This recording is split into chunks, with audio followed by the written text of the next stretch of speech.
Nous allons nous mettre debout, s'il vous plaît. Et nous allons acclamer pour vraiment encourager le groupe de louanges. Nous allons les acclamer. Alléluia.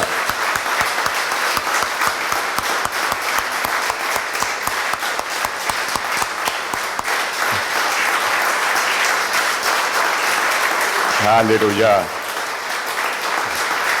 Gloire au Seigneur. Vous savez, la parole de Dieu dit que Dieu siège au milieu des louanges. Vous savez, le mot hébreu qui a été traduit par siéger, qu'est-ce que ça veut dire? Ça veut dire, c'est faire un rassemblement en vue de statuer sur une situation. Voici ce que ce mot hébreu veut dire, siège au milieu des louanges. Ça veut dire, quand tu viens dans la présence de Dieu, tu loues l'Éternel. Si tu as des dettes, au lieu que tu te préoccupes des dettes, tu l'oublies et tu donnes la première place dans la louange à Dieu. Pendant que tu loues, Jésus au ciel rassemble le Saint-Esprit avec ses anges et est en train de statuer comment ils vont faire pour régler tes dettes sur terre. Alléluia!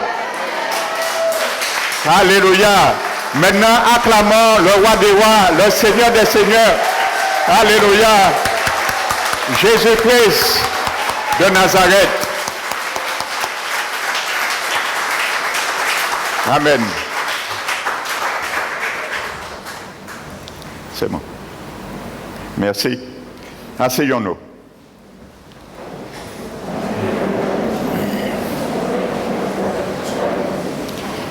Qui dans la salle qui n'était pas là hier soir? Levez la main. Il y en a beaucoup. Vous avez raté une essence fondamentale dans cet enseignement. Mais ce n'est pas perdu. Si vous le voulez, à la sortie, à l'accueil, vous pouvez laisser sur une fiche votre nom, vos coordonnées et le demander, vous l'aurez gratuitement. Alléluia. Donc, je vous invite également à ne pas rater, vous avez raté hier, mais ne pas rater demain. Alléluia. Et ni dimanche. J'ai signalé qu'il y avait 3 jours, mais en réalité, c'est 4 jours. Samedi soir, je vais indiquer le lieu. Se fera le 4e jour, le dimanche matin à 10h. Préparez-vous déjà, car ce sera un volet qui va vous secouer. Mais ça se fera à l'église, qui n'est pas loin d'ici, qui est juste à côté. Donc je vais réitérer ça demain soir. Alléluia. Nous avons vu hier, qu'est-ce que l'homme? Parce que si je disais que ça c'est un sujet qui est un peu tabou dans la chrétienté, qu'on ne touche pas beaucoup, parce qu'on ne veut pas faire peur aux gens. On ne veut pas effrayer les gens. Mais il faut effrayer les gens. Vous savez pourquoi? Parce que lorsqu'on, la parole de Dieu ne touche pas, ne brutalise pas nos conceptions, nous demeurons dans la oisiveté, dans la stérilité, et nous cheminons chaque jour vers le précipice de l'enfer éternel. Alléluia. Donc c'est pour cela qu'il faut prêcher la vérité de l'évangile, Paul l'a dit, en toute occasion, favorable ou défavorable. Alléluia. Je le sais, et pardonnez-moi déjà, et il y a des choses que certains vont entendre, que ça ne va pas les plaire, mais je n'ai pas le choix. Mon devoir, c'est de dire ce que la Bible dit. Alléluia. Parce que mon devoir, c'est de vous voir chacun sauvé. Et l'objectif de ce grand thème n'est pas pour entendre seulement ce thème, mais prendre une décision également pour l'éternité. Amen. Donc, nous allons voir maintenant, comme je l'ai annoncé hier, ce deuxième volet, qu'est-ce que la mort? Alléluia. Donc pour ceux qui étaient là hier, ils vont bien saisir maintenant cette deuxième partie. Donc nous allons voir maintenant qu'est-ce que la mort. Je disais hier que dans les veillées, on ne voit plus des gens pleurer maintenant dans les veillées. Est-ce que j'ai tort? Parce que on dit, dès un moment, en veillée là, on seule parole nous attend, on slogan, paix et son âme. Ça veut dire quand on dit paix et son âme, il est au paradis dans la présence du Seigneur. Ce qui est malheureusement illusoire. Alléluia. Et nous allons bien le comprendre à travers ce thème, que pour être dans la présence du Seigneur, mon ami, frère et soeur, toi qui es là ce soir pour entendre ça, il faut se préparer sur ce monde terrien. Il faut se préparer.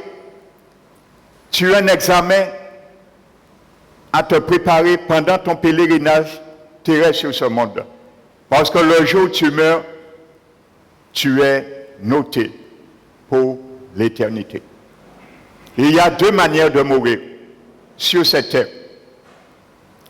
En Christ ou dans ses péchés. Alléluia.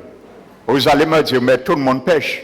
Comment je dis mourir dans ses péchés? Ça veut dire celui qui n'a pas voulu que Jésus le pardonne de ses péchés. Donc il mourra. Jésus l'a dit. Il a dit, si vous ne croyez pas ce que je suis, vous mourrez dans vos péchés.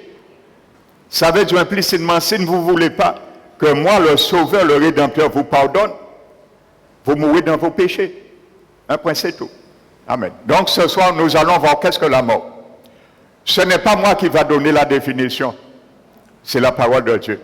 Parce que beaucoup disent qu'après la mort, c'est une bête. Alléluia. Beaucoup disent que pour mon poaille, dans l'au-delà, vous savez, le thème d'au-delà, je le disais hier, c'est l'autre côté de la mort.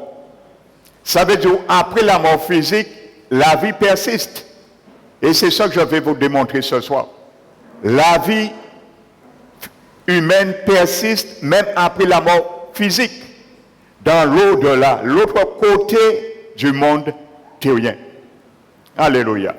Donc nous allons voir la définition biblique du mot mort physique. Je dis bien mort physique, parce que hier j'ai signalé que la Bible parle de 3 morts. Alléluia. La mort physique, la mort spirituelle et la mort éternelle. Dans ces 3 définitions, qu'ils soient physiques, spirituelles, éternelles, c'est séparation, ça veut dire, et non aliénation ou anéantissement. Alléluia. Donc prenons maintenant la définition du mot mort physique. Il se trouve dans l'épître de Jacques, le chapitre 2, et le verset 26. Amen. Jacques 2 et verset 26. Sois attentif ce soir. Si tu as envie de dormir, pince-toi. Dis non sommeil. Ce n'est pas le moment. D'accord? Il faut que tu sois attentif ce soir pour entendre ce que Jésus, la parole de Dieu veut te dire. Donc voici la définition biblique du mot mort. Alléluia. L'épître de Jacques, chapitre 2, verset 26. Comme le corps, sans son esprit humain, est mort. De même, la foi sans les œuvres est morte. Vous savez pourquoi la Bible compare quand l'esprit de l'homme quitte son corps, il est mort à la foi? Parce que beaucoup disent, j'ai la foi en Dieu. On leur parle, donnez votre vie au Seigneur, arrêtez la tradition afin d'être sauvés. Et ils disent, j'ai ma foi. Eh bien, pourquoi l'apôtre Jacques définit cela? Il faut savoir, la foi sans les œuvres, elle est morte. Parce que les œuvres de la foi, ce sont les fonctions vitales qui animent et qui donnent vie à la foi. Donc, en gros, la foi a 3 ingrédients. Ou comme le proverbe le dit, la corde à 3 brins se rompt difficilement. On ne peut rompre aucun des brins de cette corde qui est la foi, si je puis dire. Donc, les trois grands ingrédients de la foi, c'est la croyance. Il faut croire en Dieu. Alléluia. La Bible dit que tu crois qu'il y a un Dieu et tu fais bien.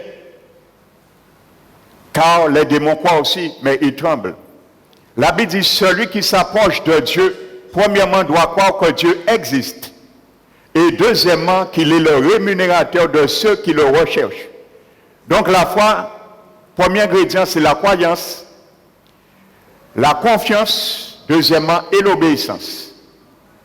Donc si tu as la foi, comme on nous dit bien souvent, j'ai ma foi, si tu as la foi qui vient de Dieu, qui demande une foi vivante, il faut que tu crois en Dieu. Et si tu crois en Dieu, il faut lui faire confiance à ce qu'il te dit de faire dans sa parole. Et si tu crois à ce qu'il te dit dans sa parole vient de lui, tu dois obéir à la parole. Alléluia. Voici ce que Jacques entend par la foi avec les œuvres qui est vivante. Alléluia. La foi n'est pas croire à l'existence de Dieu. La foi, c'est obéir à ce que Dieu dit de faire et d'arrêter de faire. Même si ça nous déplaît, il faut obéir à Dieu. Ça, c'est la foi. Alléluia. Parce que la Bible dit, les démons croient aussi qu'il y a un Dieu, mais ils tremblent. Parce que même si les démons croient qu'il y a un Dieu, ils ne peuvent être sauvés parce que le sang de Jésus, la rédemption n'a pas été faite pour les anges déchus. Et le diable le sait. Et c'est pour cela qu'il essaie d'amener des milliards d'individus en enfer avec lui parce qu'il sait un jour il sera jugé à la géhenne. Il ne veut pas les seuls. Amen. Donc maintenant revenons au thème. Pourquoi la Bible dit maintenant? Le corps sans son esprit est mort. Nous avons vu hier que quand Dieu a formé l'homme, Adam était inerte, mais il n'avait pas encore de vie, tant que son esprit humain n'était pas insufflé à l'intérieur de lui. Comme c'est l'esprit humain qui amène, comme la foi, les fonctions vitales du corps, c'est pour cela, lorsque l'esprit humain, nous l'avons vu hier, l'esprit de l'homme est une personne, c'est la vraie personne, il a une forme, il a une tête, 2 yeux, 2 bras, et 2 jambes, ainsi de suite. Nous l'avons vu hier, je ne vais pas m'étendre. Quand l'esprit quitte le corps, toutes les fonctions vitales, la vie et le souffle de vie s'en va aussi, et le corps rentre dans le repos qu'on appelle un sommeil. Mais Jacques ne nous dit pas que l'esprit de l'homme meurt lorsqu'il quitte le corps. Alléluia. La définition, l'esprit quitte le corps et le corps meurt. Mais l'esprit ne meurt pas. Il quitte le corps, c'est tout la Bible nous dit. Alléluia. Où va l'esprit maintenant? Et où va son âme? Parce que nous avons vu l'âme est solidaire à l'esprit humain. L'âme de l'homme, c'est sa carte d'identité de son esprit. Ça veut dire où ton esprit va, ton âme y va aussi. Alléluia. Maintenant, où va l'esprit et l'âme de l'homme lorsqu'il quitte son corps? Nous allons le voir demain. C'est où vont les morts. Aujourd'hui, je me maintiens avec vous. Qu'est-ce que la mort? Alléluia. Nous allons prendre 2 images. Prenons un dans l'Ancien Testament pour bien te montrer que quand l'esprit quitte le corps, l'âme aussi quitte le corps. Nous allons prendre un exemple dans l'Ancien Testament et nous allons prendre un exemple dans le Nouveau Testament. Prenons 1 Roi, le chapitre 17. 1 Roi, chapitre 17.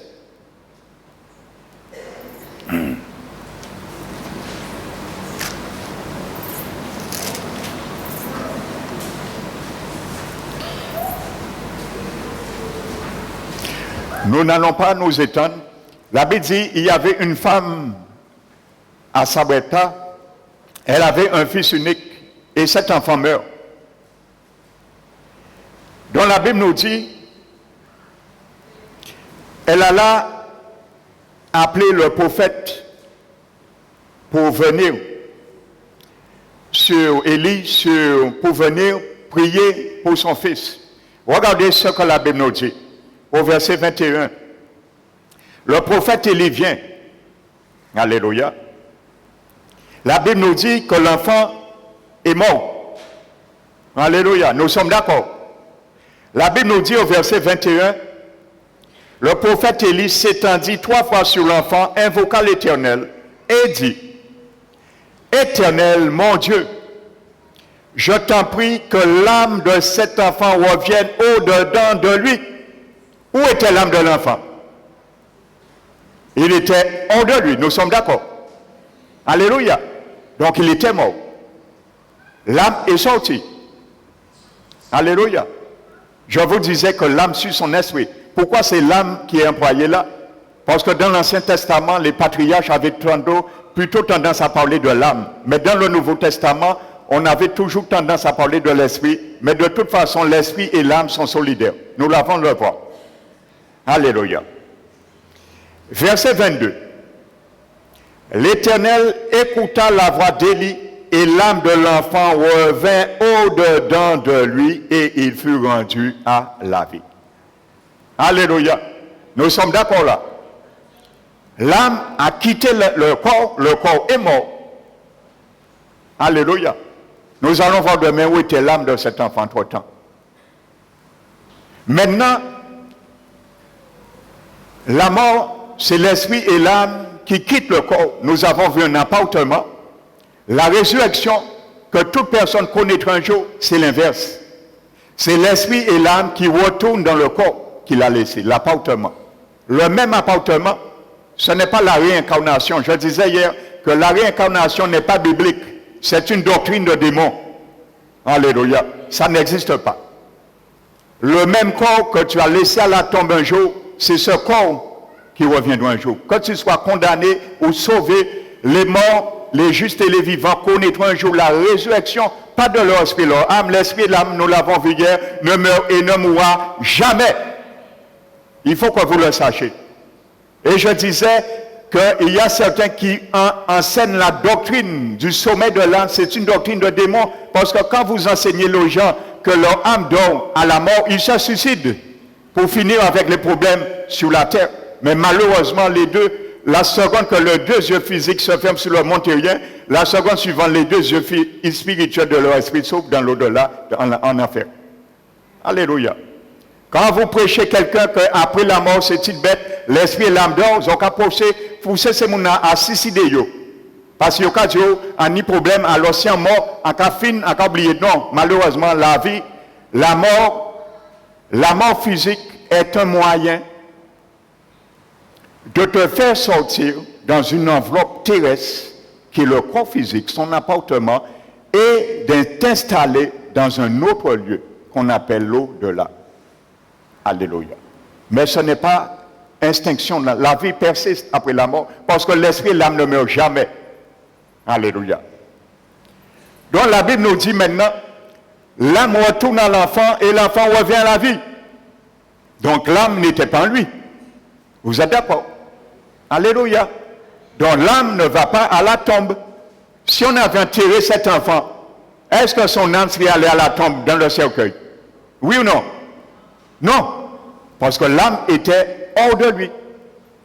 Nous allons prendre un exemple similaire dans le Nouveau Testament. Alléluia. Prenons maintenant Luc, le chapitre 8, et le verset 52.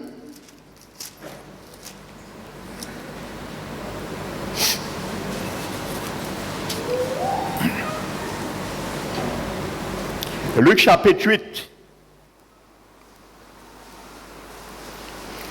Pareil, il y a la fille d'un homme qu'on appelle Jairus. Il perd sa fille. Donc on pleure, on allait enterrer sa fille. Et Jésus vient. L'auteur de la vie passe. Alléluia. L'auteur de la vie, c'est lui seul qui peut te retirer de la mort spirituelle. Jésus-Christ de Nazareth. Mais ce jour-là, l'auteur de la vie passait. Et ce cercueil se trouvait au bon moment et à la bonne heure, ce jour-là, pour cette fille de Jairus. au verset 52. La Bible nous dit, tous pleuraient et se lamentaient sur elle, la fille qui était morte. Alléluia.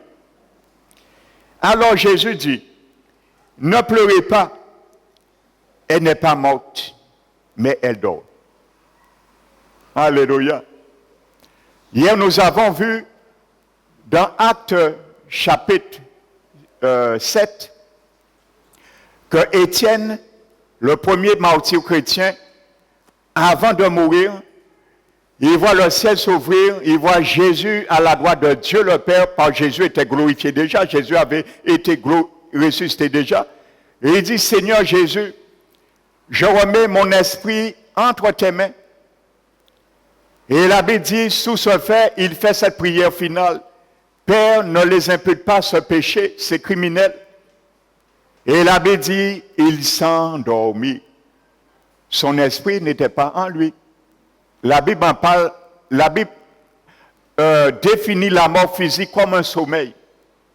Mais l'esprit d'Étienne était sorti et sa destinée était dans la main de Jésus. Alléluia. Mais la Bible dit qu'il s'endormit. Son âme et son esprit a quitté son corps. Alléluia. Pourquoi Jésus dit qu'elle dort? Alléluia. Parce que la résurrection, vous savez, le mot grec qui est traduit par résurrection, c'est le mot anastasia.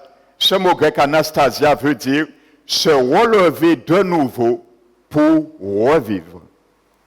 Relever comme quelqu'un qui dort, il se relève. C'est pour cela Daniel, dans son livre, le chapitre 12, dit que les morts, un jour, ceux qui dorment dans la poussière de la terre,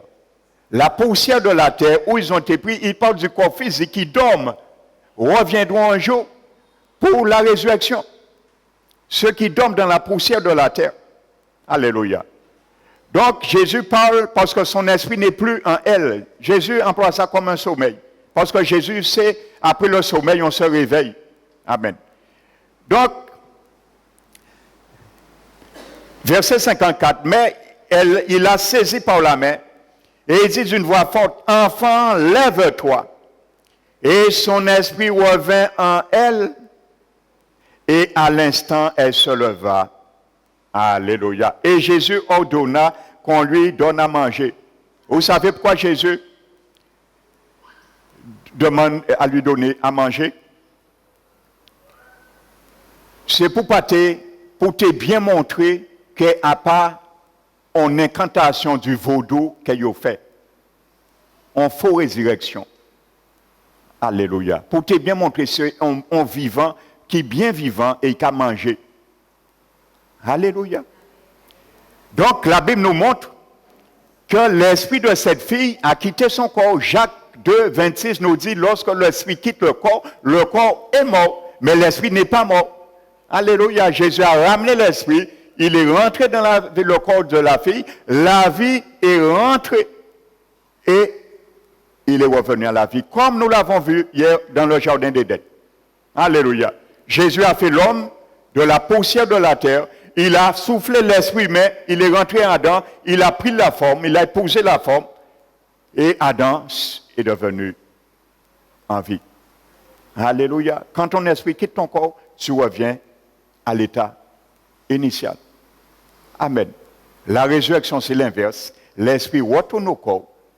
Amen. Donc, vous comprenez maintenant, certains témoignages, maintenant je viens, il y a beaucoup de témoignages aujourd'hui sur YouTube, Internet, que Jésus fait grâce à beaucoup de personnes et j'en ai beaucoup à ma possession. Il y a pas mal de personnes qui ont fait des expériences dans l'au-delà. Jésus est venu chercher leur esprit. Maintenant, vous comprenez mieux maintenant. Parce qu'il y a beaucoup qui disent, pas quoi à ces bitins-là, ça. Qui Jean Mounaï en enfer ou aille au ciel? Parce que son esprit a quitté son corps. Alléluia. Et son esprit est retourné ensuite dans son corps. Ils sont allés visiter l'enfer, ils sont allés visiter le ciel. Et Jésus, c'est pas un mot parce qu'aujourd'hui, les gens ne croient pas en enfer. Ils n'ont qu'à comprendre qu'elles sont contre des faits. Alléluia. Mais demain, je vais vous montrer un récit dans la Bible. Quelqu'un qui est en enfer et qui est réel. Alléluia. Si vous ne croyez pas que le mot enfer, il y a des dizaines de passages qui parlent de l'enfer dans la Bible. Alléluia. Donc c'est pour cela, c'est leur esprit qui ont quitté le corps. Ils ont visité et ils ont raconté ce qu'ils ont vu.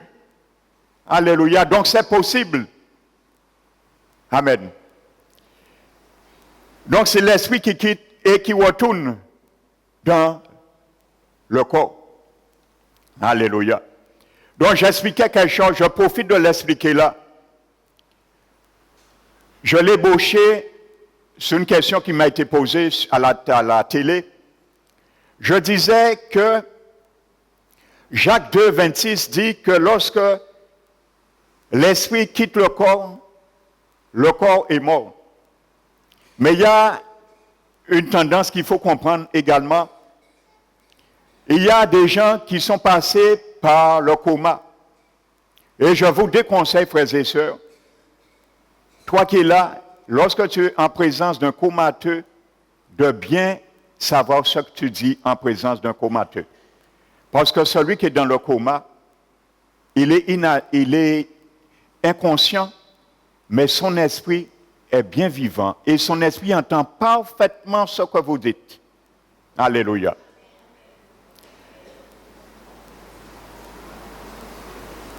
Il y a des comas, la personne, son esprit quitte son corps. Mais la personne n'est pas morte pour autant. Il est dans un coma, son cœur bat, le sang circule. Mais son esprit est quand même pas dans son corps. Pourquoi il n'est pas mort? La Bible nous dit que Jacques 2, quand l'esprit quitte le corps meurt. Est-ce que la Bible se contredit? Non. Ézéchias nous donne la réponse. Et ça que je vous explique, les sorciers, les satanistes connaissent ça très bien. Alléluia. Ce n'est pas j'encourage ce qu'ils font, parce que ce qu'ils font, ils le font avec des dons, des pouvoirs occultes qui viennent du diable. Dieu va les condamner un jour s'ils ne se repentent pas. Alléluia. C'est ce qu'on appelle la projection astrale.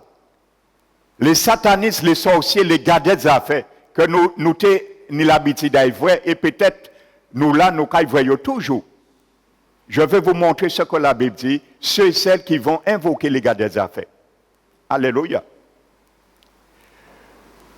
La Bible dit que ces gens-là, lorsqu'ils quittent le corps, je disais, il y a ce qu'on appelle le cordon argent. C'est un lien, un cordon qui relie l'esprit de l'homme à son corps physique. Et lorsque l'esprit de l'homme quitte, ce cordon argent n'est pas rompu. L'esprit de l'homme peut aller où qu'il veut. La vie est toujours maintenue. Quand le cordon est brisé, Salomon nous l'explique dans Ecclésiaste chapitre 12. La mort certaine est envisagée. Ça veut dire, ceux qui sont dans le coma, leur esprit quitte le corps, mais par rapport au cordon argent qui est relié l'esprit du corps, l'esprit continue à ramener les fonctions vitales et la vie dans le corps, même l'esprit hors de lui, par rapport au cordon argent, qui lie l'esprit du corps physique. Et c'est pour cela, certains passent dans le coma et ils reviennent dans le corps. Ils n'étaient pas morts. Ça s'appelle le coma. Mais il y a ceux aussi qui sont passés vraiment par la mort. Ça veut dire le cordon argent était rompu. Ils sont passés par une mort certaine et ils sont vraiment revenus. Jésus les a fait grâce, comme Jésus a fait Lazare et la fille de Jairus. Jésus est le même hier, aujourd'hui, éternellement. Il ne change pas. Et il ramène encore des morts à la vie. J'en ai beaucoup de témoignages qui sont certifiés médicalement que ces gens étaient vraiment morts. Alléluia. Donc, c'est ce qu'on appelle la projection astrale. Les satanistes, ils peuvent quitter leur corps. Le corps est inerte, la vie est là, le sang circule, mais leur esprit est hors et ils vont tuer quelqu'un chez la personne. Vous savez, lorsque les gens entendent parfois quelqu'un est mort dans son lit, ils ont dit c'est arrêt cardiaque, bien souvent pas arrêt cardiaque. C'est un esprit humain qui vient, il tue, on sataniste, il retourne encore. Ça se fait, je vais vous apprendre des choses. Je vous avais dit, vous allez entendre des choses qui vont vous choquer peut-être, vous étonner. Mais il faut que vous connaissiez ces choses. Parce que lorsque vous allez voir des gardés des affaires, ils n'ont pas réglé des détails. Non seulement ils ont initié les autres pour mener les autres en fait, s'ils n'ont pas payé, ils sont capables de quitter quoi un jour et venir tuer les autres à casa des autres pour régler des détails. Allez, ces gens-là travaillent pour le diable. les gars des affaires, les sorciers, les magiciens, les marabouts, c'est pour le diable qui travaille avec des dons occultes que Dieu condamne. Il faut le savoir aujourd'hui. Je te le dis, si tu n'avais jamais entendu ça, sache aujourd'hui. Et si tu as l'habitude de voir les gars des affaires, aujourd'hui, ne repente pas et ne mets plus jamais tes pieds sur ces gens-là. Alléluia. Jésus est le secours. Jésus est la réponse. Jésus est la solution pour toutes choses. Alléluia. En lui est habité corporellement toute la plénitude de Dieu que dit la Bible. Jésus-Christ est la solution. Amen. Donc voici pour des comas. Alléluia. Je prends un exemple.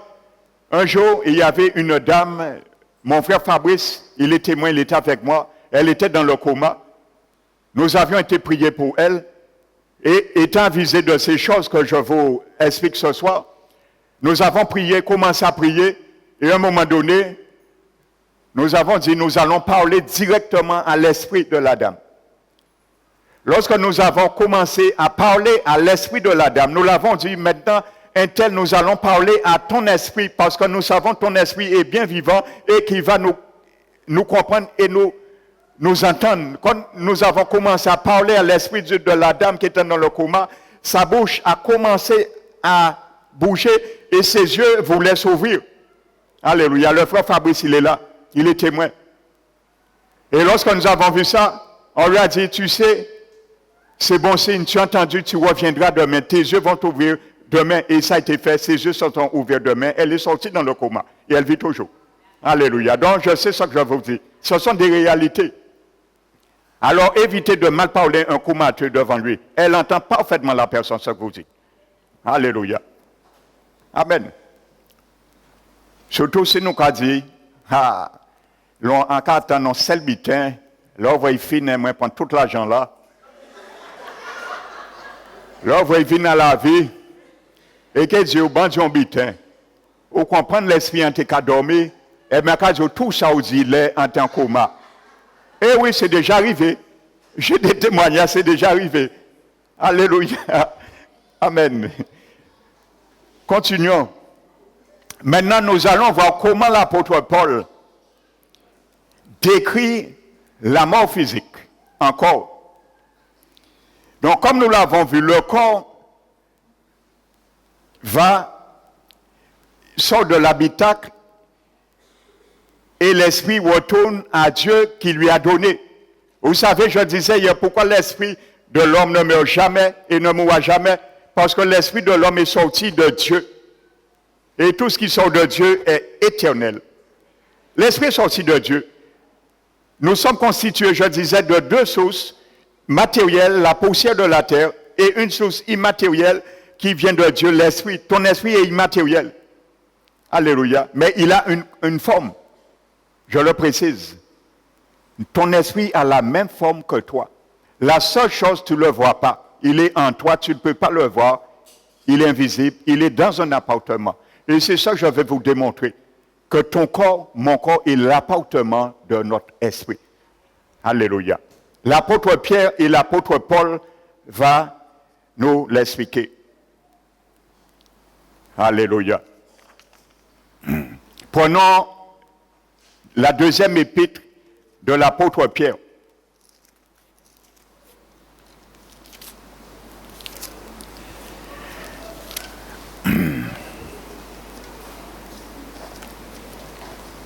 Amen. Deuxième épître de l'apôtre Pierre, le chapitre 1. Aujourd'hui, c'est qu'est-ce que la mort?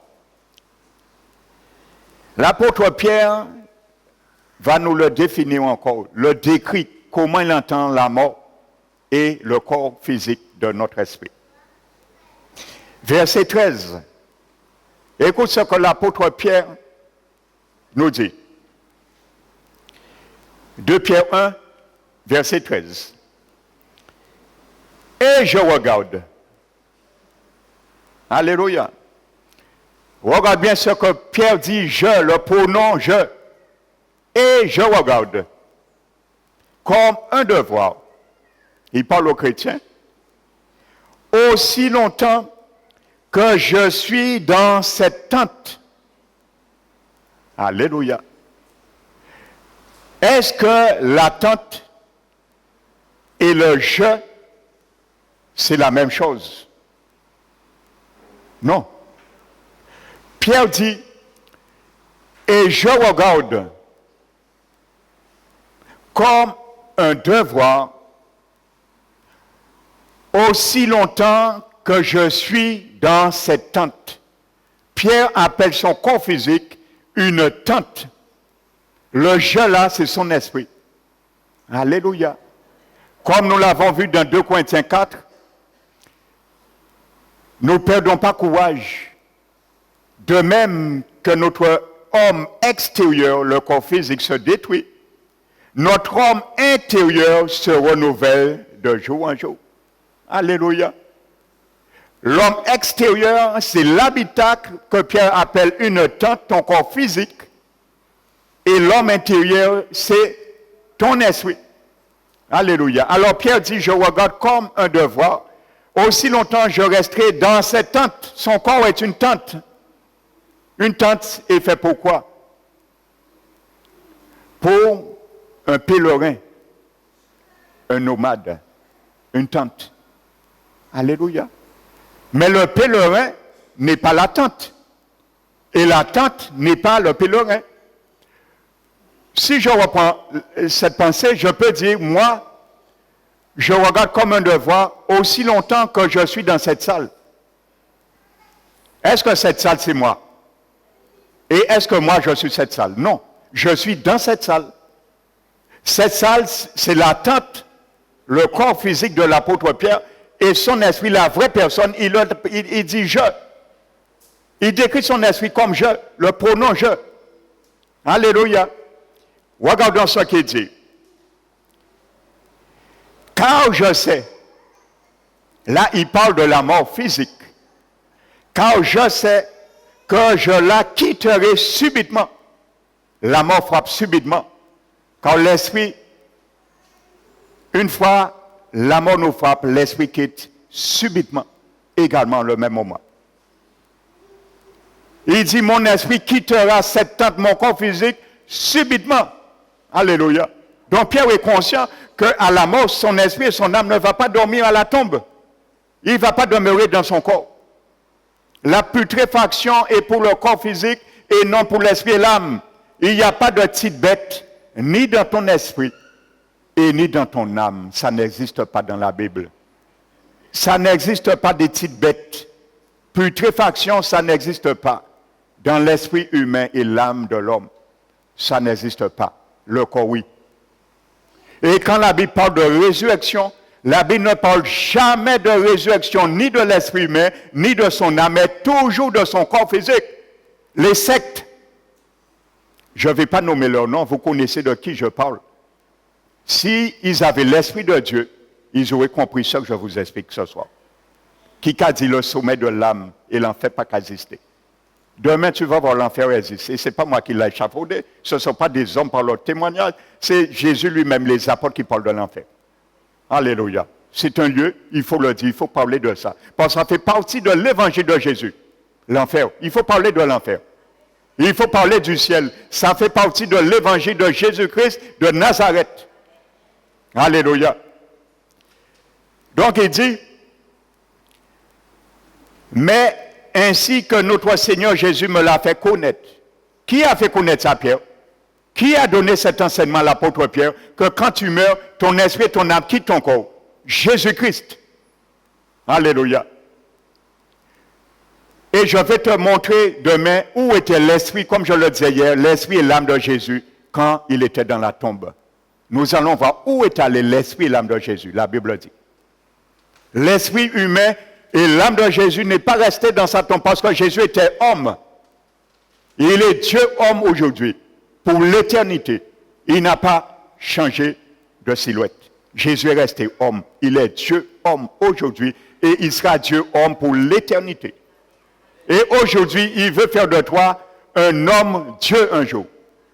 Parce que l'objectif de l'évangile, c'est faire des nations des hommes Dieu.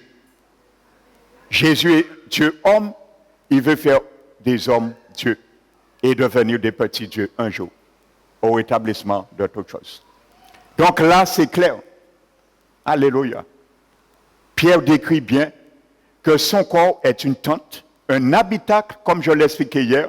La vraie personne, c'est notre esprit, qui a une carte d'identité, une personnalité qui est son âme, et qui habite un corps qui est son habitacle, qu'on appelle une tente. L'apôtre Pierre, Paul va nous le décrire également, mais Paul va employer une autre occurrence, demeure et temple. Alléluia. Donc l'apôtre Pierre nous décrit bien que le corps physique est une tente. Alléluia. Maintenant, prenons 2 Corinthiens 5. Paul va l'appeler maintenant une maison. Pierre l'a appelé une tente. Paul va l'appeler, Paul ne contredit pas Pierre.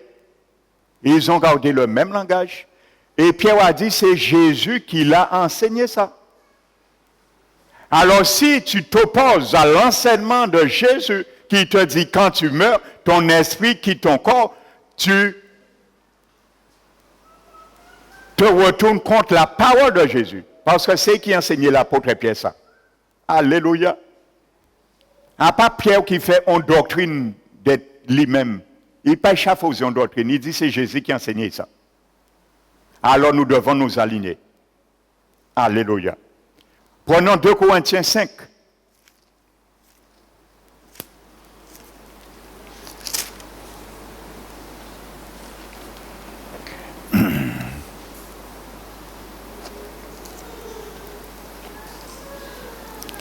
L'apôtre Paul maintenant, vous allez voir, il parle le même langage.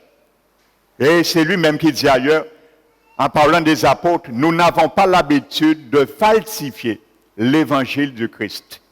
Et il y a beaucoup de faux prophètes, de faux docteurs qui ont falsifié l'évangile du Christ. L'enfer a essayé d'exterminer la parole de Dieu, mais ça n'a pas marché. Alléluia. Pourquoi nous interdisait de lire la Bible avant? Yo te ka dit nous que vin fou parce que ça te réservé ni à prêtre, mais c'est mensonge à diable. Parce que Satan savent que si ou captive dans une situation où veut être affranchi de chaînes là, faut connaître la vérité là pour affranchir chaînes là. Mais si vérité là cachée, ou peut s'affranchir qui tient bien en laisse. C'est pour cela qu'il a fait nous comprendre, pas lire la Bible. Et c'est pour cela les messes qu'a fait en latin pour nous pas te comprendre. Alléluia. Et il y a une messe l'autre jour qui a été faite avec tous les grands papes et avec tout ça, et il était traduit. Il a dit Satan, il a dit Satan gloire en latin. Et il a dit que Satan, Lucifer, qu'il sait, c'est qui crée Jésus. Jésus, c'est fils en latin, pour nous pas comprendre. Mais c'est ça qu'il a fait aujourd'hui là. Là, nous allons en messe, mais c'est ça nous attendons, nous allons dire Amen, pas même ça qu'il a dit. Alléluia. Ouvrez vos yeux aujourd'hui.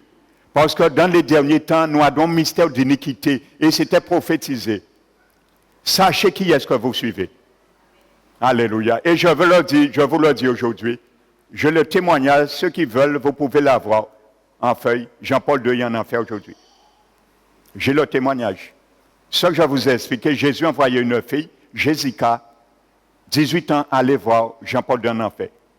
Pour avertir le monde que si vous continuez sur ces papes-là, ça n'en fait aucun. Jean-Paul II a demandé pardon, l'œuvre Jésus a passé devant la fille là. Il dit qu'il a crié Seigneur Jésus. Mais combien de fois il a crié Seigneur Jésus, il a été cité? À part la Vierge Marie qui a invoqué. Combien de fois il a crié là Jésus Seigneur, il a été cité? À part la Vierge Marie qui a invoqué. À part la Vierge Marie qui a fait mon invoqué. Il a demandé Jésus Seigneur en fait. Jésus dit mon ami, c'est fini, je ne te connais pas. Et il mettait qu'à gérer Jésus. Jésus lui a dit mon ami, c'est fini pour toi. En enfer, il n'y a ni repentance, ni pardon. Le jugement de mon Père est descendu déjà sur toi. Tu es là pour l'éternité. Amen. Je vous l'apprends. Je vous ai dit, vous allez entendre des choses qui vont vous choquer. Mais il faut que ça choque votre conception. Pour faire un choix aujourd'hui, sachez qui est-ce que vous suivez. Jésus a dit, si vous suivez un aveugle, il tombe dans un trou pour là, qu'à tomber un trou là. Le trou, c'est l'enfer.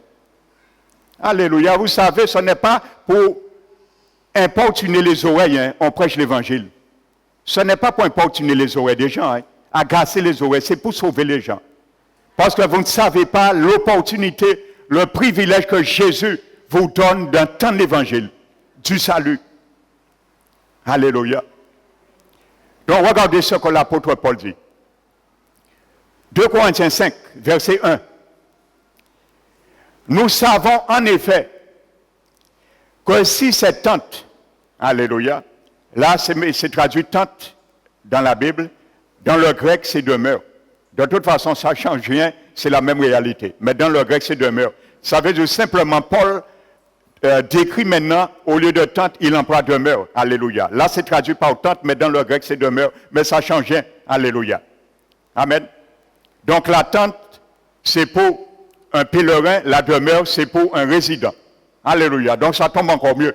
Ton esprit réside dans un appartement, sa demeure et le corps physique. Il dit où nous habitons sur cette terre. Alléluia. Pourquoi Dieu nous a donné un corps physique? C'est justement pour évoluer dans le monde physique. Alléluia. C'est pour cela.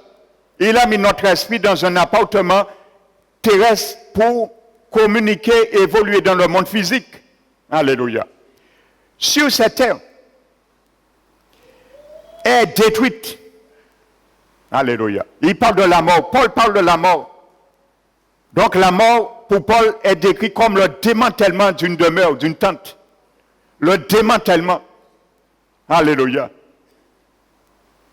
Mais mon n'a qu'à n'y échappé. Les demeures là qu'à couler. C'est comme ça, Paul l'explique.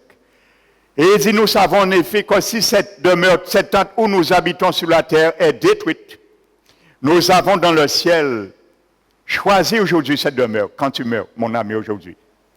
Et écoute cette parole, une parole d'espérance pour toi. À toi d'en choisir ou de refuser. Paul dit, nous savons dans le ciel, nous aurons dans le ciel un édifice qui est l'ouvrage de Dieu, une demeure éternelle qui n'a pas été faite de main d'homme. Pourquoi l'abbé dit une demeure? Je souligne, je ne vais pas m'étendre. Sachez que lorsque quelqu'un meurt sur cette terre, tu laisses le bail, tu déposes le bail de la mort. Tu quittes l'appartement, le bail de la mort, tu le déposes, tu quittes l'appartement et tu vas, si tu meurs dans tes péchés, tu vas en bas, où qu'on appelle l'enfer, qui est des kilomètres en dessous de la terre, c'est une planète. Alléluia, sache-le, l'enfer est une planète. Et c'est pour cela que l'abbé dit qu'au nom de Jésus, écoute bien ce que l'abbé dit, au nom de Jésus, tout genou fléchisse dans les cieux, car il y a 3 cieux par la Bible, sur la terre et sous la terre. La Bible qui le dit. Pourquoi la Bible dit sous la terre? Parce qu'il y a des genoux en enfer. Alléluia, est-ce que tu comprends ça aujourd'hui? Au nom de Jésus, tout genou fléchisse dans les cieux, sur la terre et sous la terre, en enfer. Car il y a des milliards de personnes qui sont déjà là. Alléluia. Yo bien les genoux à yo. Donc quand tu quittes le bail, tu vas en enfer, sache que Dieu te voit qui est ton esprit, ton âme d'un corps, d'un autre corps. Tu peux appeler un corps infernal pour subir les flammes de l'enfer sans être détruite. Et comme Paul le dit, ça, je vais m'étendre. Quand il dit que nous avons une demeure aussi, ça veut dire que Paul sait que le jour où son esprit, son âme quitte cette tente, qui est détruite comme un démantèlement, la destruction que Paul parle, c'est la séparation de son esprit et son corps. Effectivement, le corps retourne dans la putréfaction et trop tard, il retourne dans la putréfaction et revient à la poussière. La Bible nous dit également que tu requiers pour ceux qui vont au paradis un corps céleste en attendant la résurrection de notre corps. Parce qu'à la résurrection, ceux qui sont en enfer vont sortir et ils vont reprendre leur même corps à la tombe Et également, ceux qui sont au paradis vont quitter le paradis, leur esprit, leur âme, et vont retourner dans leur même corps. Il n'y a pas notre corps, c'est le même corps que nous aurons à la résurrection. Jésus a été notre précurseur. Il est ressuscité avec son même corps. Et tellement c'est le même corps de Jésus, la Bible nous dit, dans Zacharie, je crois le chapitre 14, notez, si je ne me trompe pas, Zacharie 14, la Bible dit que quand Jésus reviendra une deuxième fois, les Juifs qui l'ont refusé, parce que les Juifs ont crucifié Jésus, ils l'ont refusé comme Messie. Et les Juifs attendent la première venue toujours de Jésus. Mais lorsque Jésus viendra la deuxième fois, la Bible dit, de même qu'il est réservé, Hébreux 9, 27, de mourir à tout homme une seule fois, de même Jésus qui est venu une fois porter le péché de beaucoup d'hommes, reviendra une seconde fois sans péché, cette fois-ci, mais pour apparaître à tous ceux qui l'attendent pour leur salut, pas tout le monde. Ça veut dire que tout le monde ne sera pas sauvé. Alléluia. Donc la Bible dit dans Zacharie 14, quand Jésus viendra la deuxième fois, à ce moment les Juifs vont l'accepter. La Bible dit qu'il va faire descendre un esprit de grâce et de supplication tombera sur Israël parce qu'ils vont voir les stigmates. Jésus l'a pas retiré. Jésus est ressuscité avec les marques dans ses mains et il les garde pour l'éternité en souvenir de ce qu'il a fait pour toi et moi aujourd'hui. Parce qu'il nous aime. Jésus n'a pas retiré les stigmates de la croix. Parce que la croix, c'est le carrefour où que tout homme doit rencontrer Dieu. C'est le carrefour où tu dois déposer ta volonté et croiser avec la volonté de Dieu. La croix du calvaire, c'est là le salut vient. Par Jésus, c'est là son sang coulé pour le salut de quiconque croit. Pas pour tout le monde. Ceux qui croient et qui l'acceptent. Et la Bible dit que les Juifs diront, qui t'a fait ça? Alléluia. Et ils vont reconnaître que c'est eux qui ont crucifié Jésus. Et la Bible dit, en ce jour, tout Israël sera sauvé. Alléluia. Donc Jésus est ressuscité avec son même corps. La Bible dit, le tombeau de Jésus était vide. Ses linges étaient bien pliés. Bon Dieu est passé bien pour battre diable en belle calotte. Parce que Satan comprend qu'il est gagné. Là, Jésus, il met Jésus en tombeau là. Satan, dans le deuxième ciel. Le deuxième ciel, c'est où que c'est entre le premier ciel nous évoluons et le troisième ciel où se trouve le trône de Dieu. Le deuxième ciel, c'est où que Satan et tous ses démons exercent leur juridiction. C'est là qu'il est. C'est une couche noire impestée. C'est là tous les démons Satan. On appelle ça les lieux célestes dans le deuxième ciel. Alléluia. Et c'est là les chrétiens doivent combattre dans la prière. Alléluia. Contre tous les démons qui sévissent dans nos vies et sur la terre. Le deuxième ciel, tu es en joie. Yo t'es qu'à chanter. Yo t'es qu'à battre musique. Yo qu'à dire nous gagner. Mais le troisième jour l'arrivée, Satan voit tombeau là dégagé. Il voit Jésus de Nazareth sortir de tombeau là. Il cacasse. Alléluia. Satan trappé diarrhée. Là, voit Jésus ressuscité après festivité à yo, au deuxième ciel. Il est branlé, il tremblait. Ils savent c'est fini pour y aller, pour l'éternité. La tombe de Jésus est vide. Les linges ont été repassés. Il quittait les choses terrestres. Et partit avec même corail. L'esprit a parti même corail. Et il montait glorifié comme ça, au ciel. Et il est glorifié pour l'éternité. Et il a dit à l'apôtre Jean, j'étais mort, maintenant je suis vivant. Je tiens les clés de l'enfer et de la mort. Alléluia. Alléluia. Amen. Jésus-Christ a laissé l'acier. Tombe pas vide. Il ne peut pas coûter prière pour le monde. La Vierge Marie tombe pas vide. Même si le Vatican fait nous comprendre l'Assomption de Marie, il montait au ciel avec corps physique, son mensonge. C'est seul monde qui est sorti de tombeau là, c'est Jésus-Christ de Nazareth. Alléluia. L'Assomption de Marie, c'est un mensonge du diable. Parce qu'elle a fait Marie au-dessus de Jésus comme médiatrice de toute grâce. La Bible dit 1 Timothée 2, verset 5. Il y a un seul Dieu et aussi un seul médiateur entre Dieu et tous les hommes. Jésus-Christ, homme. Alléluia. Il n'y a pas deux médiateurs. Alléluia. Jésus-Christ seul. Homme. Alléluia. Pas plus on note mon éveil. Alléluia. Bouddha, il y a un tomblage de la Bouddha. Il ne peut pas faire un pour le monde qui a invoqué. Mahomet, il y a un tomblage. Il ne peut pas faire pour le monde, pour les musulmans. Il ne peut pas invoquer, il ne peut pas subvenir pour les musulmans. Il y a un tomblage. Alléluia. Tous les prophètes qui prétendent un vrai prophète, ils ont un tomblage. On sait le tombe qui est vide. L'histoire l'a reconnu. Même les athées le reconnaissent.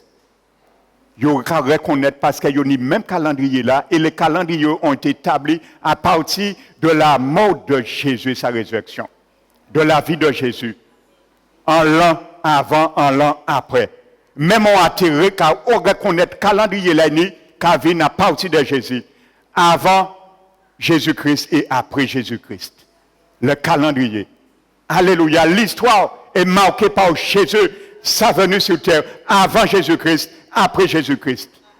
Alléluia. Amen. Il est le seul sauveur, le seul médiateur, le seul rédempteur. Il n'y a pas deux. Et c'est ce rédempteur qui m'a sauvé un jour. Et je t'invite demain à accepter ce rédempteur dans ta vie, afin que tu sois soustrait de l'enfer. Je t'invite déjà à méditer chez toi sur cela. Alléluia. Continuons ce que Paul dit. Aussi gémissons-nous dans cette tente, désirant revêtir notre domicile céleste. Alléluia. Si du moins nous sommes trouvés vêtus et non pas nus. Et tandis que nous sommes dans cette tente, nous gémissons accablés parce que nous voulons non pas nous dépouiller, mourir. Ça veut dire nous dépouiller, sortir dans ce corps, notre esprit quitter le corps, mais nous revêtir afin que ceux qui montent soient goûtés. Alléluia. Nous sommes donc toujours pleins de confiance et nous savons qu'en demeurant dans ce corps, alléluia, Paul parle que nous demeurons dans ce corps. Alors c'est une personne d'autre du corps qui parle. Nous sommes d'accord.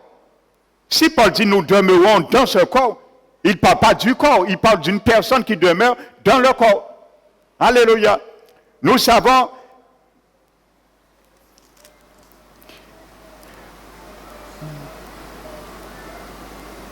en demeurant dans ce corps, nous demeurons loin du Seigneur. C'est pourquoi aussi, nous sommes pleins de confiance et nous aimons mieux quitter ce corps et demeurer auprès du Seigneur. Ça, c'est pour les chrétiens. Donc, tu comprends, l'apôtre Paul a employé le même langage que l'apôtre Pierre. Il dit, il préfère quitter ce corps et demeurer à la présence du Seigneur. Si Paul dit il préfère quitter ce corps et demeurer, ça veut dire que le corps ne va pas à la présence du Seigneur au moment qu'il parle. Nous sommes d'accord. Le corps reste à la tombe, mais son esprit et son âme quittent et va à la présence du Seigneur. Et c'est ça qui se passe. Et je vais vous le montrer que c'est là les chrétiens sont au paradis. C'est dans la Bible. Alléluia. Donc voici une deuxième réalité. Amen. Et nous allons prendre maintenant une troisième occurrence que Paul et Jésus lui-même emploient. Un temple. Alléluia. Nous avons vu une tente pour un pèlerin. Nous avons vu une demeure pour un résident. Nous allons voir maintenant un temple pour un adorateur. Et la Bible dit, Paul le dit, nous sommes le temple du Saint-Esprit pour ceux qui sont sauvés. L'Esprit de Dieu habite en eux, leur corps devient leur temple. Par de même, ton esprit vit dans ce temple. Quand l'Esprit de Dieu rentre en toi, il rentre dans ton esprit. Ton corps devient le temple du Saint-Esprit aussi, parce que l'Esprit de Dieu vit dans ton esprit, qui est une personne. Alléluia. Dans le même temple qui habite ton esprit humain, quand l'Esprit de Dieu rentre en nous, il vit dans notre esprit, le corps humain devient aussi le temple du Saint-Esprit. Alléluia, c'est la même demeure. Et notre esprit et l'Esprit Saint font un, une seule, et ils vivent dans le même temple. Alléluia. Donc, regardons ce que Paul dit maintenant.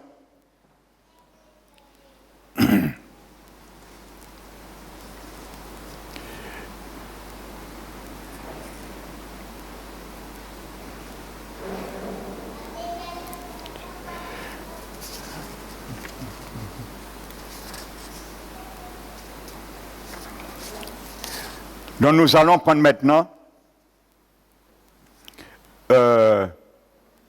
Jésus. Je vais directement à Jésus. Paul le décrit également que nous sommes le temple du Saint-Esprit.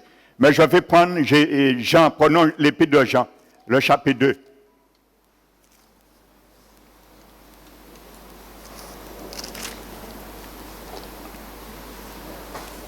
Alléluia. En parlant de la mort de Jésus. Et n'oublions pas l'apôtre Pierre dans 2 Pierre 1, nous l'avons vu, il a dit c'est Jésus qui lui a enseigné ça.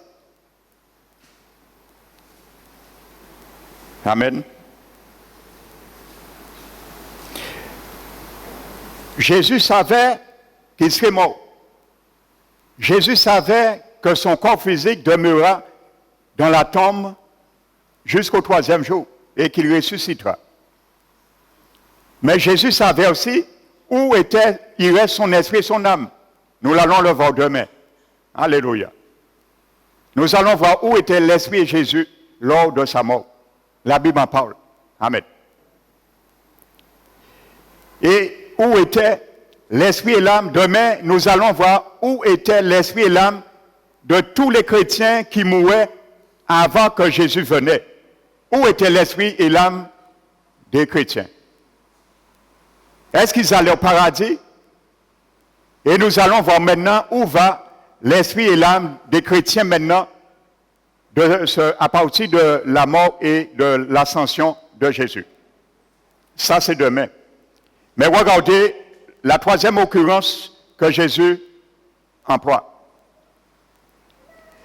Donc la Bible nous dit, verset 19 de Jean chapitre 2, Jésus parle à ses disciples et il y avait le temple physique là. Il y avait le temple physique à Jérusalem que Hérode avait embelli parce que ce temple avait été détruit par Nebuchadnezzar lorsque Dieu avait déporté son peuple par désobéissance qui se vautrait à l'idolâtrie. Vous voyez, Dieu condamne l'idolâtrie d'une manière très sévère. Et qu'Hérode avait embelli. Donc Jésus regarde ce temple en parlant à ses disciples et il dit, verset 19, il leur dit, détruisez ce temple et en 3 jours je le relèverai. Vous savez le mot relèverai? Je vous dis, anastasia en grec veut dire se relever de nouveau pour vivre, se relever pour vivre de nouveau. Regardez bien. Verset 20, les Juifs dirent, il a fallu 46 ans, effectivement dans l'Ancien Testament, c'est ça qui a été fait. Ils ont pris 46 ans pour construire le temple de Salomon. Amen. Et toi, en 3 jours, tu le relèveras. Mais les Juifs, les disciples n'ont pas compris. Ils pensaient que Jésus parlait du temple physique qui existait à Jérusalem et que lorsque Jésus est mort, la Bible dit le lieu très saint, le rideau, le voile qui séparait le lieu saint du lieu très saint a été déchiré en haut d'en bas. Alléluia. Pendant que Jésus est mort. C'est ce temple-là où le voile a été déchiré en deux de haut en bas. Le temple physique existait et il a été rasé par Titus, l'empereur romain Titus, en 70 et Jésus l'avait prophétisé. C'est fait historiquement, c'est reconnu. Jésus l'avait prophétisé. Le temple a été rasé en 70 et jusqu'à aujourd'hui, les Juifs en Israël n'ont pas de temple. Ils auront le temple une 3e fois. Dieu permettra, mais c'est l'Antichrist qui permettra à Israël de reconstruire le temple une 3e fois. Ça, c'est à venir. Alléluia. Donc, je m'en tiens sur ça, c'est un autre sujet, ça. Alléluia. Donc, maintenant, regardons quelque chose. La Bible nous dit au verset 21, mais Jésus parlait du temple de son corps. Jésus a employé le même langage que Pierre et le même langage que Paul, qui dit que ce temple sera détruit. Démantèlement, l'esprit qui quitte le corps. Jésus a employé la même chose. Et il a dit, je la détruirai, mais il parlait de son temple, de son corps. Ça veut dire, il savait son esprit, son âme, quitterait son corps pendant les 3 jours. Alléluia. Et c'est pourquoi, lorsqu'il fut ressuscité des morts, ses disciples se souvinrent qu'il avait dit cela et ils crurent à l'écriture et à la parole de Jésus qui avait dit. Jésus parlait de la mort, sa mort prochaine, comme un démantèlement. Il parlait du corps comme un temple et que son esprit quittera. Et il avait dit, moi, je donne ma vie et je la répondrai.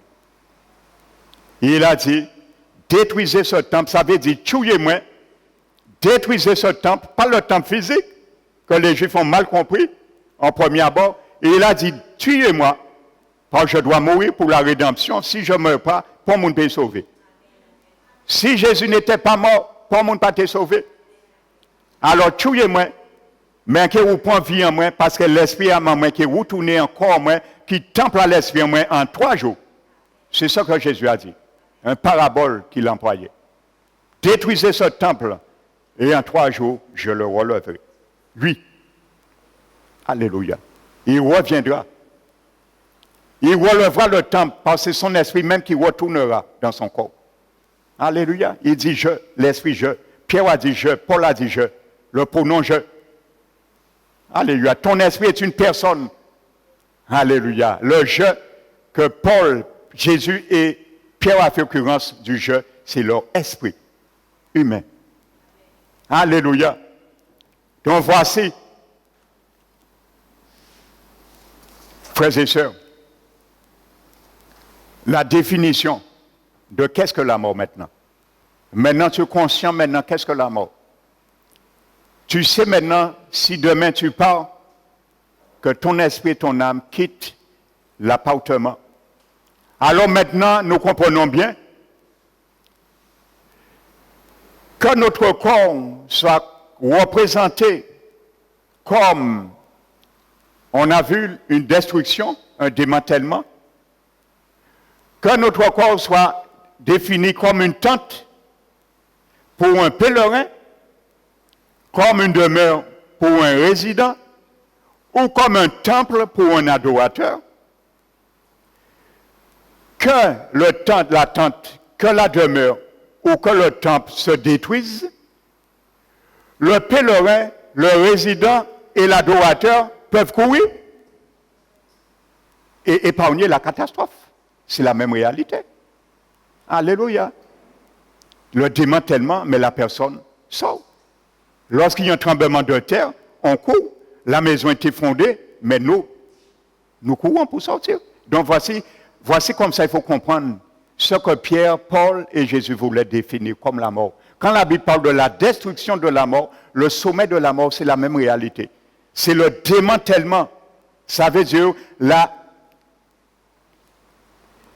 coupure entre la mort et entre l'esprit et le corps. Alléluia. Donc voici ce qu'il faut comprendre. Pourquoi Paul, je conclus maintenant, pour ce soir. La Bible nous dit dans 2 Corinthiens chapitre 12, Paul explique une expérience pour ceux qui ne croient pas aux expériences que des gens ont fait dans l'au-delà et revenus dans leur corps. Paul a fait un. Alléluia. C'est la même réalité. La Bible nous dit, l'apôtre Paul dit, en parlant de lui, il parle d'un homme qui, 14 ans, a été ravi au 3e ciel.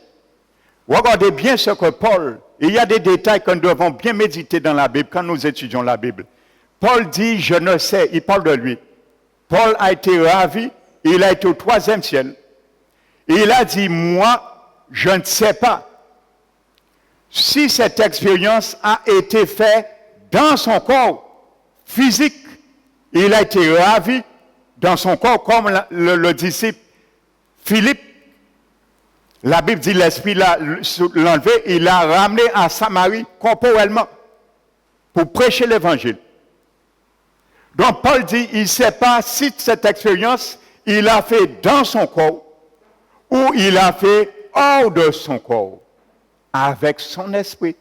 Comme je vous disais, les sorciers qui ont quitté l'esprit à eux. Mais Paul n'a pas fait la projection astrale, c'est la puissance du Saint-Esprit de Jésus qui a fait son esprit quitter son corps, comme aujourd'hui, il fait certains passer par la mort, il prend leur esprit, il les ramène au paradis, visiter le ciel, pour voir, et je veux vous dire, frères et sœurs, le ciel est beau. Et il y a un homme qui a fait 4 jours et demi au ciel, il vous décrit le ciel, je peux vous dire, j'en ai des témoignages, quand vous lisez le ciel, vous n'avez pas envie, vous avez envie d'aller tout de suite.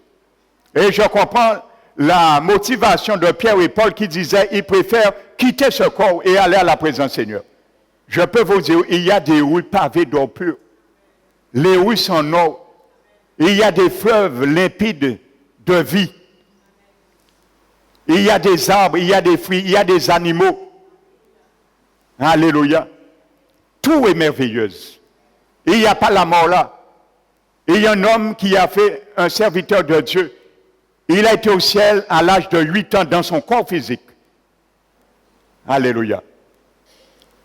Un pasteur à 8 ans, il a été ravi. Il a été au ciel dans son corps physique.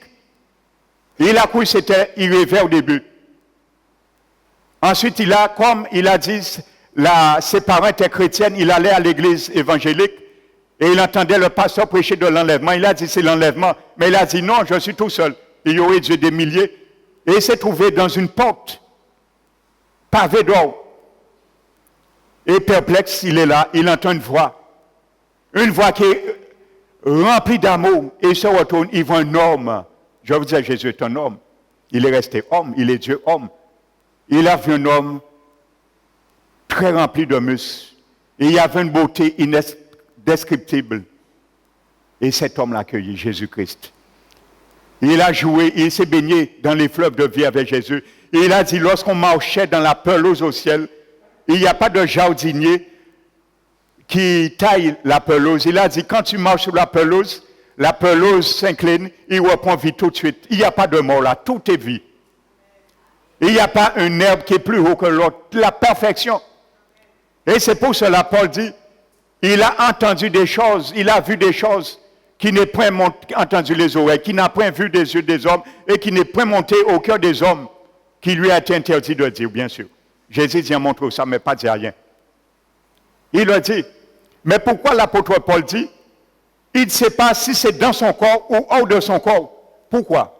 Parce que Paul s'est décrit, il n'y avait pas de discontinuité, que son esprit quitte son corps ou qu'il va dans son corps, la mort n'arrête pas la vie persiste, même ton esprit quitte ton corps. C'est pour ça qu'il faut comprendre ça de la sorte. Quand Paul dit, il ne sait pas si c'est dans son corps physique ou c'est hors de son corps, il ne sait pas pourquoi. Si Paul savait, il y avait une discontinuité de vie, la vie reprend quelques heures après le corps mort, l'esprit humain vit quelques temps après, il aurait su si c'est dans son corps ou c'est dans son esprit.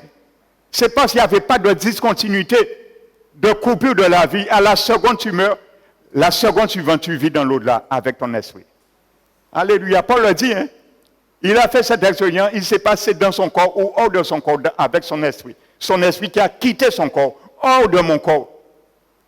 Alléluia. Donc ce soir, nous avons vu qu'est-ce que la mort.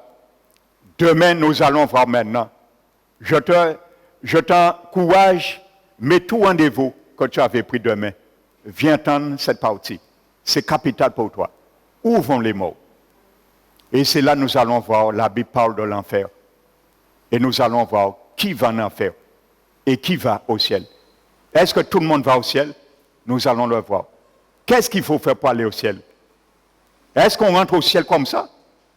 Est-ce qu'on rentre au ciel lorsqu'on meurt? Peu importe, Jean nous mort. Il y a venir dans ce cercueil là. Il y a prendre devant quoi là, de l'eau là, il y a prendre baguette là, et il y a faire signe de quoi là. Est-ce que c'est ça qui est tiré nous, là nous en enfer, nous que voyons ça? Est-ce que c'est la litanie, Sainte Marie, Mère de Dieu, priez pour nous pauvres pécheurs? mais c'est là aussi où ça vaut ton péché. Où tu dois repentir. Là, vous voyez qu'on prier, Sainte Marie prier pour nous pauvres pécheurs. Bon Dieu, pas écouter prier là, ça parce que, ou tu sais, vous sont pauvres pécheurs, ou pas, j'ai bavi au Seigneur, puis pardonner des péchés. Donc, ou mort, on pauvre péché, et ouais, en fait. C'est ça qu'on appelle mourir dans ses péchés. Est-ce que c'est chapelet? Nous, est-ce que c'est chapelet? Est-ce que nous comprenons chapelet là? Chaque petit boule qui a tiré nous, non. Je vous dis, lorsque vous faites le chapelet, si ton chapelet a 14 boules, je te dis, ce n'est pas ça qui fait le diable fuir. Parce que ces boules-là, c'est ça qui a joué qui stalle les démons aïe. Ça n'a pas fait sa tempête, ces boules-là qui ont chapelet là. Il a joué qui stalle les démons aïe au deuxième ciel. À part Alcali, ou qui met devant portable pour protéger, c'est ça, démon et Satan qui a boit comme café le matin. Ça n'a pas fait paix non plus. C'est ça qui a fait aïe. Alcali, c'est café à diable là. Là, nous avons fait ça, rigoler qu'à rigoler de nous. Alléluia. Et lorsque tu fais le chapelet, sache que chaque boule qu'il y a dans le chapelet, c'est un esprit démoniaque que tu invoques dans ta vie et dans ta maison. Si le Vatican pas dit au lit, en dit au lit là. Quand tu fais le chapelet, chaque fois, autant de boules, le chapelet a signé 14 boules, c'est 14 esprits démons différents, et ils en ont chacun. Ou quand invoquer yo, et c'est pour cela que vous voyez des pis en pis casa ou kavin envahi ou que tant plus bruit, ou que vous pis soukous, ou que tant plus bruit en casa, ou que pis cauchemar, et situation a empiré pour continuer à garder des affaires, et pour yo winner jusqu'à exterminer au dernier souffle, jusqu'à la dépression. C'est l'objectif du diable. Quand on va avoir les garder des affaires, les mentimentaires, c'est non à yo mentimentaires. Et demain, je vais te montrer, quand ces gens-là invoquent des saints, à part saints, ils ont invoqué ces démons. Là, ils ont fait ça kabbalistique. Ils ont invoqué saints. Demain, je vais te montrer dans la Bible, il y a un cas similaire. C'est des démons qu'ils invoquent. À part saints. Parce que saint pas en bas, saint pas en enfer, il est au ciel. Si ils ont invoqué un saint, ils ont été comme ça. Ils ont invoqué en haut. À part en bas, ils ont été en bas, c'est l'enfer qui y est.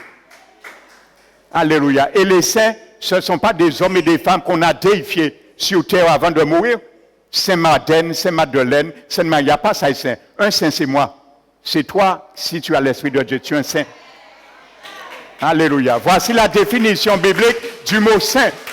Alléluia. Et je t'invite demain soir à être un saint quand tu sors ici. Jésus peut te donner son Esprit Saint. Il te sanctifiera. Alléluia. Le mot saint veut dire mis à part. Alléluia. Ça se fait uniquement quand tu es sauvé. Mis à part, le mot saint veut dire. Les saints, ce sont les chrétiens qui sont morts, ils sont paradis. Alors, si vous avez invoqué saint, vous n'avez pas besoin ni faire que kabbalistique avec tous les signes zodiaques, parce que c'est Satan qui a baillé ces signes-là, pour lier nous davantage. Vous êtes élevé, vous êtes en haut. Alléluia. Et je vais conclure avec un témoignage. Et je conclue ce soir. Ça m'est arrivé un jour d'aller visiter une femme qui était en Zoépo, pour confirmer ce que je vous dis. On avait fait un sort, la sorcellerie sur cette femme pour la tuer par insomnie et c'était déjà arrivé à l'aboutissement. Il lui restait quelque temps à mourir. Elle était en Zoépo. Elle m'a dit, elle a payé 13 gardes des affaires. Ils n'ont pas fait à un pays. Sinon, ils font cercle kabbalistique en chambaille et ils ont invoqué des morts. Elle a payé un prêtre catholique, prêtre l'a demandé 3 000 francs. À l'époque, c'était le franc à l'époque. Le prêtre lui a demandé 3 000 francs. Le lendemain, c'est un démon qui venait frapper cette femme vers 1h du matin et 11h minuit pour te tuer.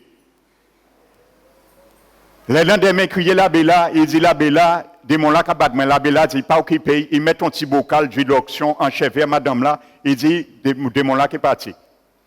Et c'est quand Dieu m'a fait grâce, je suis allé chez cette femme. Je suis resté plusieurs samedis à venir prêcher l'évangile, prier pour cette femme avec elle. Elle a accepté le Seigneur. Je lui ai fait retirer tout ce qu'elle avait comme talisman, fétiche, objet idolâtre, parce que c'est ça qui amène les démons chez toi. Tout objet que tu as chez toi, rameau, chapelet, bougie, cierge, ça amène les démons. Les cierges pas éclairer pour l'esprit. Si vous avez l'esprit de lumière, vous êtes éclairé, pas besoin d'éclairer. Démon, Jésus est la lumière du monde. Invite Jésus chez toi. Ne mets pas de cierge. Le cierge, tu attires un esprit pour t'éclairer. Les démons, c'est ténèbres qui ont amené. Alléluia. Jésus a fait la lumière sortir au sein des ténèbres. Jésus est la lumière du monde. Invite Jésus à t'éclairer ta maison. Alléluia. On nous a menti. Eh bien, quand cette femme a obéi, à ce moment, j'ai pris autorité sur ce démon, je l'ai chassé. Et on dit, madame là, vous voyez madame, et le démon là parti les jours même. J'ai dit, vous voyez, la différence, je suis un serviteur du Seigneur. Ces 13 gardés des affaires, prêtre catholique là, ils ont qu'à travailler pour le diable là. Parce que moi, pas mal de 11 centimes. Elle avait déjà payé 50 000 francs. Et tellement qu'elle a été grave, ils ont un grand médium, à nommé Noaï. Pas faire publicité par serviteur à diable là. Ils connaissent qui mon a parlé. Il était qu'à défier d'après le pire qui Jésus, ici, Canadis. Eh bien, il y a un tombeau là, aujourd'hui, là, il y en a fait. L'esprit a maintenant fait tombe. Quoi qui attend la résurrection, un jugement à venir. Eh bien, cette dame m'a dit, quand elle voyait rien, elle n'avait pas, parce qu'il fait recours à Bougassa. Bouga m'a demandé 50 000 francs. Et c'est parce qu'elle n'a pas tenu l'argent là. Mais bon Dieu fait grâce que j'ai prié pour cette femme et j'ai délivré cette femme. Alléluia. À pas demandé un centime. Mais c'est là qu'on voit la différence là entre le nom de Jésus et tous ces bitins là ça. Le nom de Jésus est puissant. Le nom de Jésus a la guérison. Le nom de Jésus a la délivrance. Le nom de Jésus a la prospérité. Le nom de Jésus est au-dessus de tout nom. Alléluia. Et c'est pour cela la Bible dit, au nom de Jésus, que toute langue confesse que Jésus est Seigneur à la droite de Dieu le Père. Alléluia. Acclame Jésus ce soir. Alléluia. Il est digne d'acclamation. Amen. Alléluia. Gloire à toi, Seigneur. Donc demain, mon ami, frère et sœur, viens, mais attache ta ceinture demain. Viens avec ta ceinture pour t'attacher. Parce que tu vas décoller. Alléluia. Je t'invite. Viens avec ta ceinture demain pour t'attacher. Parce que tu risques de décoller. Ce que tu vas entendre. Alléluia. Mets tout rendez-vous à côté. Ne laisse pas le diable te distraire. Il te dit, oui, non, aille mettre ton bitin tombe là. Demain, tu verras, ça ne sert à rien. Tu peux aller pleurer sous la tombe. Tes parents n'entendent rien. Tu peux mettre des gestes, ça ne sert à rien. Demain, viens entendre ça. Alléluia. J'ai des parents aussi qui sont morts. Je le sais maintenant. Ça, c'est la tradition. Ça ne mène à rien. Alléluia. Ça ne mène à rien. Il est trop tard. Mais toi qui es vivant, la Bible dit que les morts ne savent rien qui se fait sous le soleil. Pas dans l'eau là, sous le soleil. Mais les vivants savent qu'ils mourront un jour. Alors prépare-toi à rencontrer ton Seigneur avant de mourir. À travers ce que tu as déjà entendu. Alléluia. Donc que l'Éternel vous fasse grâce. Alléluia. Nous allons nous mettre debout.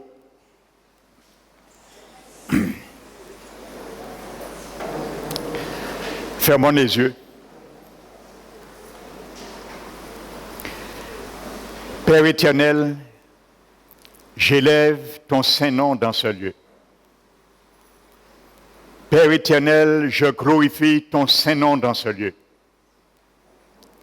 Et je te bénis, Seigneur, pour tous ces femmes, ces hommes et ces jeunes, que tu avais un dessein pour eux, et je le crois pleinement, Seigneur.